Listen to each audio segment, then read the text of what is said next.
So rice వాళ్ళకి నమస్తే అండి. సో ఈరోజు వచ్చేసి మనం వాండాలో వచ్చేసి బ్యాక్ ప్యాక్ స్పేర్ అనమాట ఇది. ఇది వచ్చేసి న్యూగా వచ్చింది హెచ్ఏ ప్లస్ లో వాండా పవర్డ్ బై వాండాలో వచ్చింది అనమాట. ఇప్పుడు వారో చూసుకుంటే వాండాలో బయట అండి మీకు ఇంజిన్ మాత్రం వాండాది వచ్చేది, ట్యాంక్ అనేది బయటది వచ్చేది 25 లీటర్స్ వచ్చేది. కానీ ఈసారి వాండా కంపెనీలో ఏం చేశారంటే డైరెక్ట్ గా హెచ్ఏ ప్లస్ లో బ్యాక్ స్పేర్ స్ప్రేడ్ తీసుకురావడం జరిగింది అనమాట. మాల్ వచ్చేసి బిఎక్స్ఎస్ 227 అవుతుంది బ్యాక్ స్పేర్. సో మీకు ఇది ఎలా ఉంటుంది ఏంటి అసలు, పాత ఇట్లకి వీటికి తేడా ఏంటి, సో లోకల్ దొరికి వీటికి తేడా ఏంటి అనేది మీకు క్లియర్ గా నేను ఎక్స్ప్లెయిన్ చేస్తాను. ఒకసారి దగ్గర చూపిరా.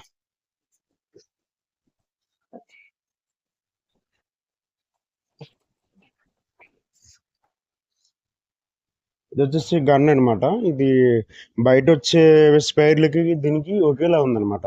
అంటే ఇది కొంచెం క్వాలిటీ బాగుందన్నమాట. ఆ గన్ అయితే కొంచెం అంత క్వాలిటీ ఉండకపోవచ్చు, ఇదైతే క్వాలిటీ అయితే చాలా బాగుంది క్వాలిటీ అనమాట.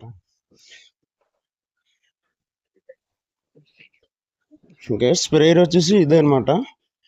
మీకు మామూలుగా అయితే మీకు 25 లీటర్లు కూడా ట్యాంక్స్ వస్తాయి. ఇది వచ్చేసి 20 లీటర్స్ ట్యాంక్ మాత్రం వచ్చింది. ఇది back piece spare same to same ఉంది, ఏం తేడా లేదు. కాకపోతే కొంచెం కలర్ అనేది చేంజ్ అయిందన్నమాట. బ్లూ కలర్ లో వచ్చేసింది. ఇది హెచ్ఐ ప్లస్ లో వచ్చి 1 నెంబర్ వచ్చింది. సో మీకు బయట దొరికే పంప్ ఏదైతే ఇంజిన్ ఉంటుందో 100 GX 25 35 ఇంజిన్స్, ఇవి దీనికి కూడా సేమ్ ఇంజిన్స్ అనమాట. కాకపోతే ఈ పంప్ అనేది మారుతుంది మీకు. ఈ పంప్ అనేది కొంచెం క్వాలిటీలో ఉంది. సో ఇంజిన్ ఓకే, బయట మీకు దొరికే పంపుల్లో ఈ పంప్ అనేది కొంచెం క్లారిటీగా ఉందన్నమాట. ఒక 30 మీటర్ల హెడ్ వరకు కూడా ఇది పంపింగ్ చేయగలదు అనమాట. సో సో అంత పెద్ద తేడా ఏం లేదు. బట్ మామూలుగా అయితే మనం బయట 25 లీటర్ ట్యాంక్ చూస్తాం. బిల్డ్ క్వాలిటీ బాగుంది.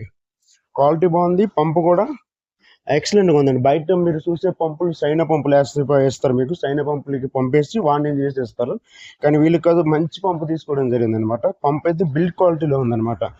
సో అంతే, పెద్ద చేంజెస్ ఏం లేవు, సేమ్ అలాగే ఉంటాయి. పంప్ ఒకటే చేంజ్ చేయమన్నమాట. సో దీని ప్రైస్ అయితే చాలా తక్కువ. సో వీళ్ళు డైరెక్టర్ వాండా కాబట్టి ఇంజిన్ వారంటీ మీకు 2 సంవత్సరాలు ఉంటుంది. యాజ్ విధిగా పెట్రోల్ ఎంతైతే వస్తుందో అంతే వస్తుంది అనమాట.